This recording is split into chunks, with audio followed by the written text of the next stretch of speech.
Welcome to the Profits in Pajamas podcast. I'm Danielle D, or Coach Danni D, and I help women to create luxury brands by creating processes and tightening their branding. This is where we talk about how to build your business in a way that allows you to work with ease and enjoy your life.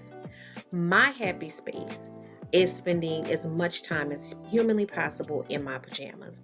And I want to help others to find their happy space while still running profitable businesses. So get comfortable and let's dig in.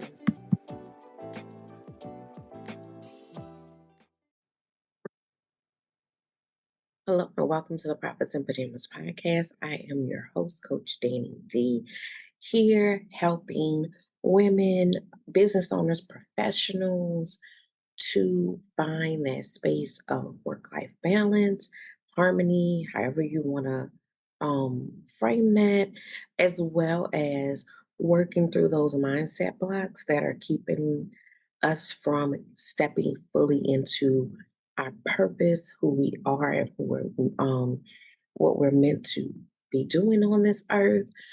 Also, while running profitable businesses or having successful careers. So, success does not have to look like this stereotypical put all your personal life aside, push, towards achieve, and those achievements are not aligned with the things that make you feel happy and fulfilled. So, I love helping people align their fulfillment with their actions. Okay, so today I wanted to talk to you about something that came up as I was working on some content, and I shared a little bit about this on social media, but I felt like it deserved its own episode, and that is worth dysmorphia. And I was writing some stuff. I was working on my Capable Confident Challenge, and I'll talk about that a little more. But I was writing some stuff about that. And as I was writing and really just thinking about the program and what it does and how it helps people, that term came to my mind. And I'm not sure if you're familiar or not, but body dysmorphia is something that comes up a lot in the fitness world. And body dysmorphia is when you look in the mirror and you see something different than what others are seeing. So a lot of times what will happen is somebody might be on a weight loss journey and they have lost all of this weight and they're, looking amazing, and everybody is telling them about, how great they look, but all they see is that previous bigger body. They cannot shift their mind away from that to what is actually in front of them. Sometimes it's a situation where a person, it might not be a weight loss journey, it may be someone who is just struggling with loving their body, with seeing their body the way it is. So it may be somebody that the rest of us are looking at and um, you know, envying that body, and they are like, no, I have this going on. They are just not seeing themselves realistically or clearly because of whatever mindset block they're being challenged with, right? And that could be internal, that could be external, that can be somebody has, teased them or hyper focused on some part of their body and made them self conscious about that. Multiple ways that people can get there, but it's a difficult space to be in because, again, you are not seeing the reality. And so the actions you're taking are making you um I'm trying to think of the best way to say this. The actions that you're taking are to change what you are seeing. But if what you are seeing is not reality, sometimes that can become its own frustrating cycle. So you may be, working out to the extreme to get rid of this excess weight that you see. And in reality, that's not what's going on. And so it can become frustrating because you're not seeing yourself realistically, you're not also going to see your progress realistically. So if you can't get past the bigger body, you're smaller now, but you're not seeing that because you're still here. Um, I'm saying that and explaining that in detail to then jump into worth dysmorphia. So I'm an analogy girl, so that just jumped into my head is like we struggle with worth dysmorphia. So we do not see ourselves in our true worth. We see something else. And it could be just internal that we're just, really hard on ourselves. We always, hear that phrase, I'm my own worst critic. We have to learn how to be our own best advocate, our own best cheerleader. Um, we can't just be our own critic because that becomes a dangerous situation and we end up in this space of worth dysmorphia. So we have great worth, but we, for whatever reason, can't see it. And it's interesting to me because I know I've experienced it when I've met people um and I know I've experienced it from the other side as well, but I meet people all the time and I'm like, man, this chick is so dope. This woman is so amazing. She is so this and she is so that. And then you start to, get to know each other and have conversations and realize she don't even know it. She doesn't know that about herself. She may know some things, like she might not be totally in the dark, but she doesn't know how amazing she is. She doesn't know how much she impacts other people's life, how much power is in her stepping into her purpose and walking with intention. She doesn't see it. And I'm sure there's somebody that's saying the same thing about me. She doesn't see it. Um, but that's what I would consider worth dysmorphia, not being able to see it. Sometimes we're still stuck on the mistake that we made 20 years ago and beating ourselves up for where we think we should be or where we didn't do this thing or we get caught into that and we're not truly looking at what we are worth, outside of that. Yes, we're human, we make mistakes, but that doesn't change our overall worth and what we can do in life. So that is that, disconnect between who we are and what our worth is and how we see ourselves as worthy. And I want to give a few examples because, sometimes we say, I know my worth. I know my worth. Are you struggling with pricing? Are you constantly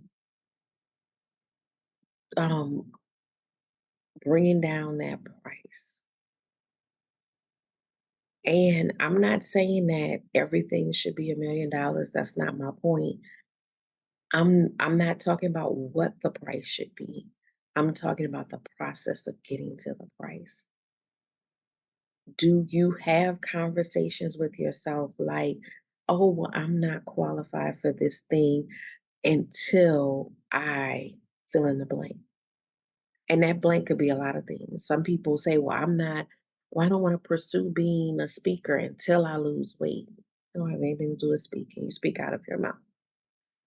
I am not qualified to call myself an expert until I go get this additional degree or certification. In some things, you have to have a degree or certification to, do that thing. You got to have a law degree to practice law, right? But not in all things. And that does not necessarily mean that you need to pause what you're doing. I'm a big believer of continued education. I love to learn, but you are worthy already. You are already worthy. And so, again, just like with the body dysmorphia, then we start doing stuff to compensate for where we feel that we are lacking, but we're doing it based off of an unrealistic image of ourselves. So we are already worthy. We are already sought after. We are already there, And when I say there, I don't mean, at your highest achievement. We're constantly growing, evolving, but we already have worth.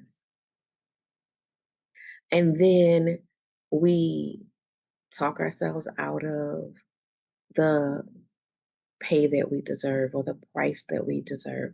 We, if we do stay true to the price, we overload with um, additional value above and beyond what it should be expected at that price point because we want to prove that we're worthy. We, start racking up this list of achievements and milestones, all to prove that we are worthy when we were already worthy. So, again, just like in the weight loss example, we are making adjustments for the fake situation. And then we get frustrated sometimes when we feel like people are not seeing our worth, but we are looking in the fake mirror. We are not seeing our worth. We are not seeing ourselves in our fullness and in our worth. So I always when I think of body dysmorphia, I always think of um the funhouse mirrors at state fairs and carnivals and stuff like that, where you go in and you're standing in front of that mirror, and the wavy mirror makes you look one way, and the other mirrors make you look another way. That's kind of what body dysmorphia is you're looking in a mirror and you thinking you're seeing yourself reflected back, but it is a distorted image. The same thing is true with worth. We often have a distorted image of ourselves. And, that's something that we have to look at. That's something that we have to explore and figure out, okay, where is that disconnect? Why do I feel like this? Why do I feel uncomfortable when people actually show me my worth?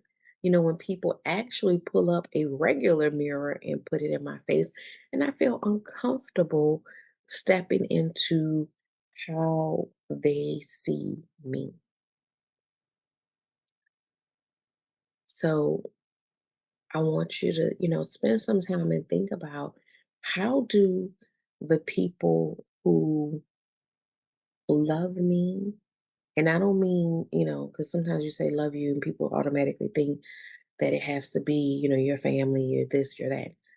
People who have tried to show me myself, those people, because that's the deepest level of love is for somebody to see that girl, you don't see how beautiful you are. Let me show you. That's a next level relationship. So, how do those people see you? What about how they see you and how you see you aligns? And what about how they see you and how you see you is there where there's a disconnect or a gap? And what's causing that disconnect? What is making you hesitate?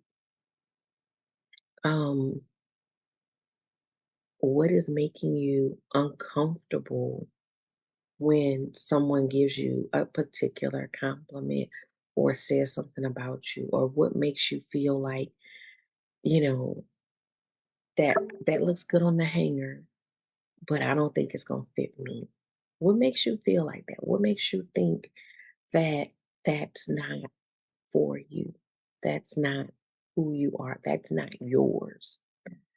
And I'll give a quick example. I usually keep my single episodes short, but this is a interesting topic. But um, I mentioned before my capable confident challenge, and that's what the crux of the challenge is about, right? And I remember a particular working on a particular exercise, and it was about just words. What words resonate with you? How would you describe yourself? And one of my students had a particular word, and she said, I just really, I know that that word technically applies to me, but I just don't feel it. And we worked through that. Why don't you feel it? Like, what is, why is that word, uncomfortable for you? And just that process of working through that and figuring that out, and then having that person come back and completely own that word. Just an amazing, amazing process and breakthrough. But there are a lot of things that we have heard 1,000 times, but we don't own it.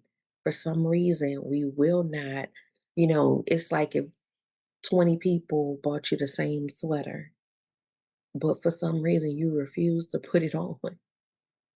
Like, you just like, nope, nope, not, that's not the sweater for me. But if 20 people who know you picked it out, maybe try it on, maybe see what's going on there, right? So, worth dysmorphia. So, sit in it, think about the things that people have told you that you're good at, think about the things that people come to you for, think about the things that people um, compliment you on, and think about why you continue to reject it. So, that's your assignment. Um, I'm not gonna just leave you just out in the lurch on that one.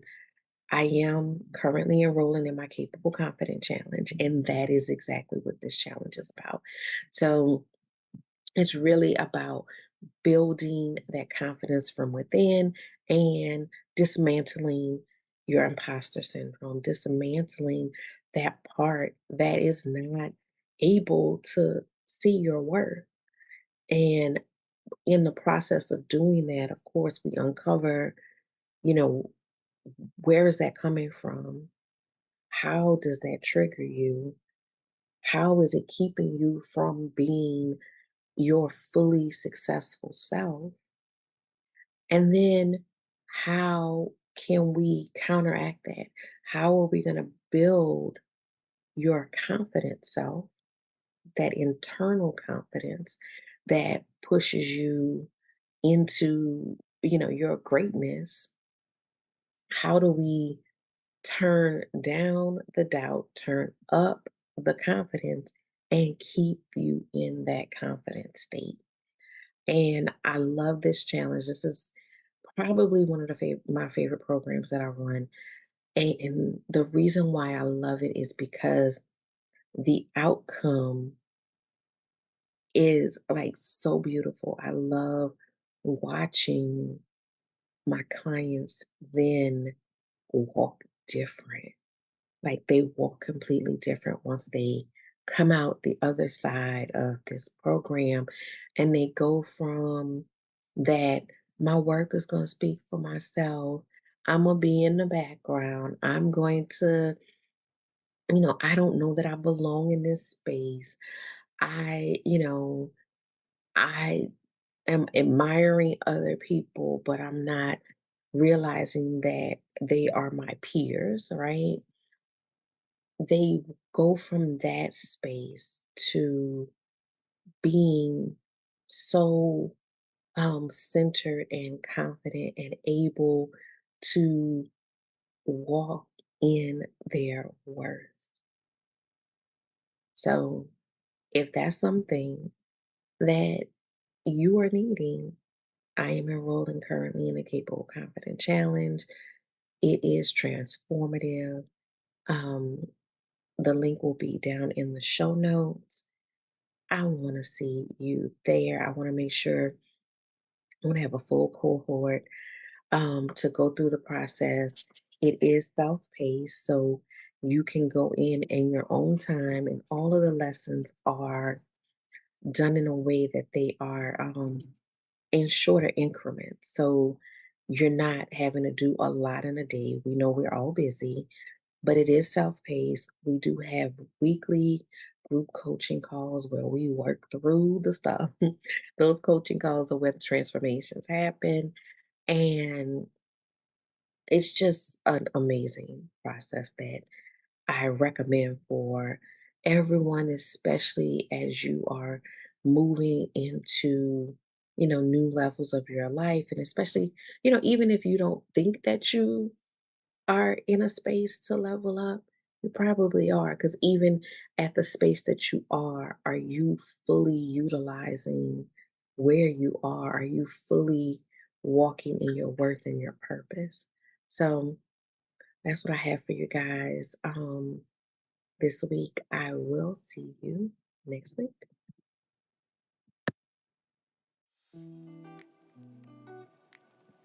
Thank you for listening to the Prophets in Pajamas podcast.